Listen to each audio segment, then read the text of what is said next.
बिस्मिल्लाहिर्रहमानिर्रहीम। अस्सलामु अलैकुम डियर स्टूडेंट, मोहम्मद ताहिर आपका बायोलॉजी टीचर। कैसे हैं आप सब? उम्मीद है खैर आफियत से होंगे। डियर स्टूडेंट, आज का लेक्चर किन मौज़ूआत पर मुश्तमिल है, आइए डिस्कस करते हैं और समझने की कोशिश करते हैं। Dear student, recall your memory. Previous lecture के अंदर हमने डिस्कस किया था बायोलॉजिकल मराहिल को, कि बायोलॉजिकल प्रॉब्लम्स को सॉल्व करने के लिए कौन कौन से मराहिल हैं, उनको हमने डिस्कस किया था। उसमें हमने डिस्कस किया था एक्सपेरिमेंटेशन को, हमने डिस्कस किया था डाटा समराइजेशन को, और उसके बाद हमने डिस्कस किया था रिपोर्टिंग ऑफ रिजल्ट को। आज हम डिस्कस करने जा रहे हैं, जो हमारे पास टॉपिक है थ्योरी, कि थ्योरी क्या होती है। डियर स्टूडेंट, थ्योरी उस चीज को बोला जाता है कि जब एक हाइपोथेसिस पर एक्सपेरिमेंट किया जाता है, यानी एक ऑब्जर्वेशन बनाई जाती है, डिडक्शन ड्रॉ किया जाता है, हाइपोथेसिस के ऊपर जो हम कहते हैं तजर्बात किया जाता है। तो तजर्बात होने के बाद अगर वो हाइपोथेसिस कंसीडर की जाती है कि वो सही है, वो सही साबित हो जाती है, तो उसको नाम दे दिया जाता है थ्योरी का। कि जब हम एक्सपेरिमेंट करते हैं किसी हाइपोथेसिस के ऊपर, उसका डाटा की कलेक्शन करते हैं, डाटा ऑर्गेनाइज करते हैं, उसके बाद उसका रिजल्ट निकाला जाता है, तो उसके बाद जो हाइपोथेसिस सही साबित हो जाती है, रिजल्ट निकलने के बाद वो हाइपोथेसिस जो है वो थ्योरी बन जाती है, वो कहलाती है थ्योरी। इसकी हम डिफाइन यूं कर सकते हैं कि थ्योरी क्या है। If a hypothesis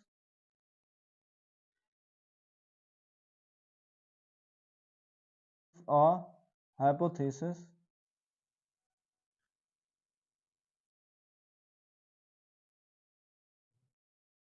thesis if a hypothesis stands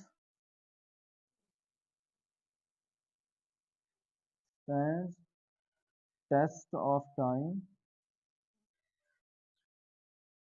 of time often often tested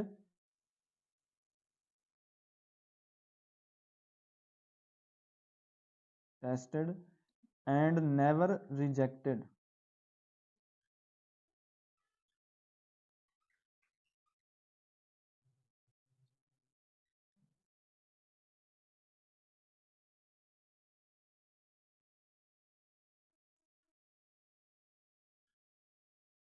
is called theory। इसका मतलब क्या है कि जब एक हाइपोथेसिस के ऊपर टेस्ट किए जाते हैं, वो टेस्ट करने के बाद अगर वो गलत साबित ना हो, एक्सेप्टेड कर ली जाए, सही साबित हो जाए, उसके नतायज से जो हम एक्सपेरिमेंट करेंगे, जो तजुर्बा करेंगे उसके ऊपर, उस तजुर्बे से अगर वो सही साबित हो जाती है, तो वो एक क्या बन जाती है? थ्योरीज बन जाती है। अगर हम इसके एग्जाम्पल की बात करें, थ्योरीज की जो एग्जाम्पल हैं, तो यहाँ पे हम डिस्कस करते हैं थ्योरी ऑफ एवोल्यूशन।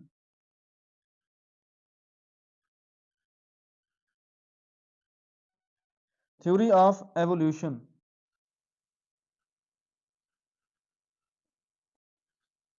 एवोल्यूशन। दूसरी हमारे पास है theory of natural selection,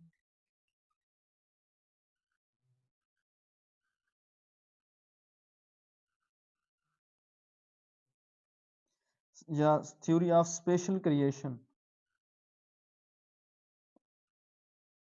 special creation.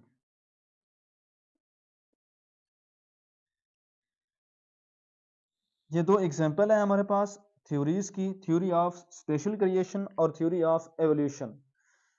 जो है हमारे पास थ्योरी ऑफ एवोल्यूशन, इसको जो मानने वाले साइंटिस्ट हैं उनका कहना यह है कि आज इस दुनिया के अंदर जो चीज मौजूद है, जब ये पैदा हुई थी अपनी इस हालत में मौजूद नहीं थी, बल्कि वो इन्वायरमेंट के साथ अपने आप को चेंज करती रहती है, तब्दील करती रहती है अकॉर्डिंग टू इन्वायरमेंट। के माहौल की तब्दीली के साथ, वक्त के गुजरने के साथ साथ उस ऑर्गेनिज्म के अंदर भी वही तब्दीली आती रहती है, ताकि वो अपने आप को उस इन्वायरमेंट के अंदर सरवाइव कर सके, अपने आप को जिंदा रख सके। सरवाइव करने के लिए उसके अंदर भी चेंजिंग आती रहती है, ये मानना है थ्योरी ऑफ एवोल्यूशन का। अब जो थ्योरी ऑफ स्पेशल क्रिएशन है, इसके मानने वालों का ये कहना है कि जो जानदार आज जिस हालत में मौजूद हैं, चंद साल पहले जो वो पैदा हुए थे उसी हालत में ही थे जैसे वो आज मौजूद हैं। यह है थ्योरी ऑफ स्पेशल क्रिएशन। अब नेक्स्ट है हमारे पास प्रोडक्टिव थ्योरी। ये बहुत ही इंपॉर्टेंट है, पूछा जा सकता है कि प्रोडक्टिव थ्योरी क्या होती है। तो हम इसको कह सकते हैं कि जो प्रोडक्टिव थ्योरी है ये फर्दर हाइपोथेसिस, न्यू हाइपोथेसिस बनाने में हेल्पफुल होती है।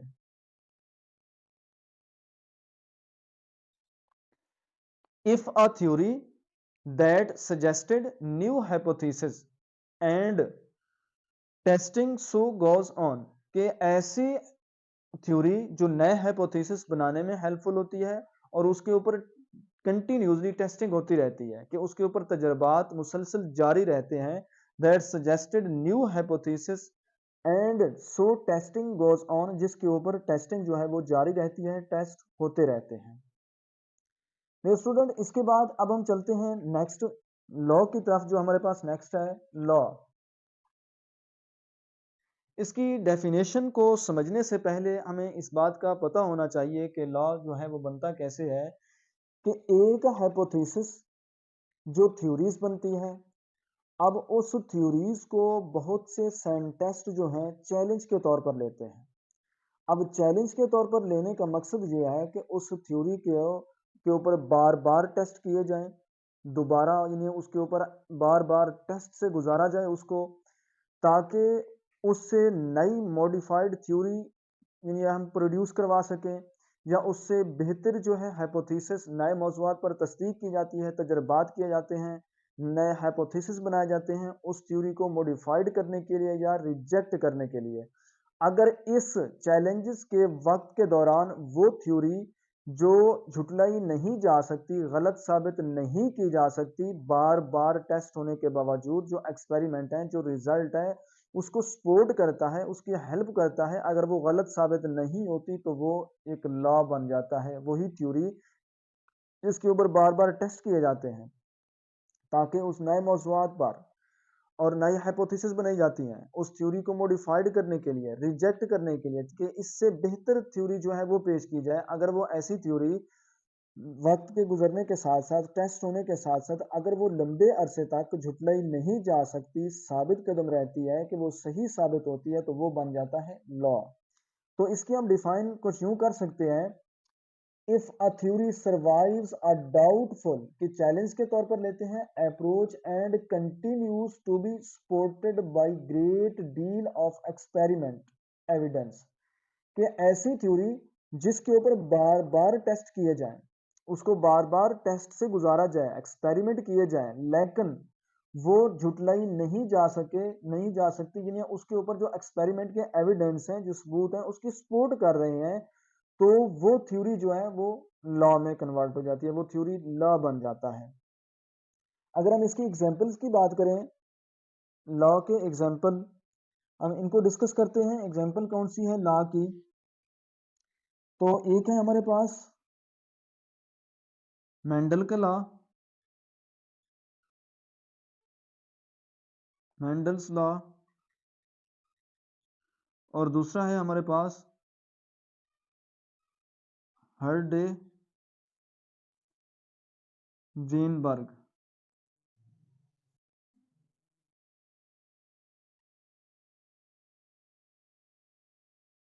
ये दो लॉज हैं हमारे पास, मेंडल्स लॉ और हर्डे वीनबर्ग लॉ। जो मेंडल्स लॉ है ये विरासत के मुतालिक है, और जो हर्डे वेनबर्ग लॉ है इसके अंदर जीन फ्रीक्वेंसी के मुतालिक डिस्कस किया गया है। ये दो लॉज हैं, इनको हम आगे हेयर क्लासेस के अंदर जाकर डिटेल से डिस्कस करेंगे कि मेंडल्स लॉ क्या है, हर्डी वेनबर्ग्स लॉ क्या है।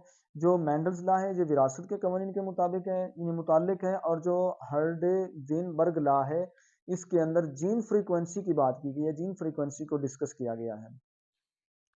तो डियर स्टूडेंट, बहुत ही इंपॉर्टेंट इंफॉर्मेशन, जो साइंटिफिक लॉ है,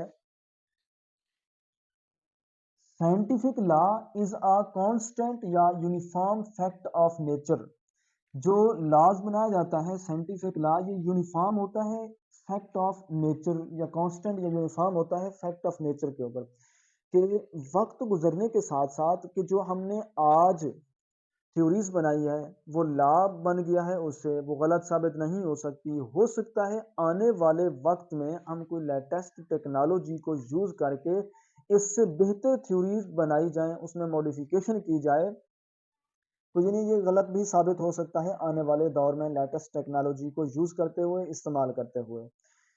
कि साइंस की जो इल्म की बुनियाद है, क्योंकि वो मुशाहदात और तजर्बात से अखज़ की गई है, वो मुशाहदात और तजर्बात है, यानी मुशाहदा करने से और तजर्बात करने से साइंस का जो इल्म है वो बढ़ता रहता है। उसकी बुनियाद क्या है? तजर्बात करना और मुशाहदात करना। हो सकता है कि आने वाले वक्त में हम इससे भी बेहतर चीज़ जो है वो बना सकें, बेहतर थ्योरी, बेहतर लॉ मॉडिफाइड कर सकें, इस वजह से ये रिजेक्ट भी हो सकता है आने वाले दौर में। तो डियर स्टूडेंट, जो हतमी इल्म है, क्योंकि साइंस का जो इल्म है वो फ़र्द अहद नहीं है कि वो झुटलाया नहीं जा सकता, क्यों पहले भी हम बात कर चुके हैं कि वो जो है एक तजर्बात की बुनियाद पर और मुशाहदात की बुनियाद पर इल्म जो है वो अखज़ किया गया है। ये झुटलाया भी जा सकता है और ये एक्सेप्टेड भी हो सकता है, झुटलाया भी जा सकता है आने वाले वक्त में लेटेस्ट टेक्नोलॉजी को इस्तेमाल करते हुए। जो हतमी इल्म है वो कुरान पाक के अंदर है, इस्लामिक इल्म है, ये आसमान से जो है अल्लाह पाक ने हमें अता किया कुरान पाक की सूरत में, वो एक ऐसा इल्म है जो कभी झुटलाया नहीं जा सकता, उसके अंदर चेंजिंग नहीं की जा सकती। डियर स्टूडेंट, उम्मीद है कि आपको आज का लेक्चर समझ आया होगा। तो आप इस लेक्चर को, ये इंपॉर्टेंट है, शॉर्ट क्वेश्चन के तौर पर, एमसीक्यूज के तौर पर आप इसको अच्छे से मेमोराइज कर लीजिए, और अगर कोई क्वेश्चन है तो आप कमेंट बॉक्स सेक्शन में पूछ सकते हैं।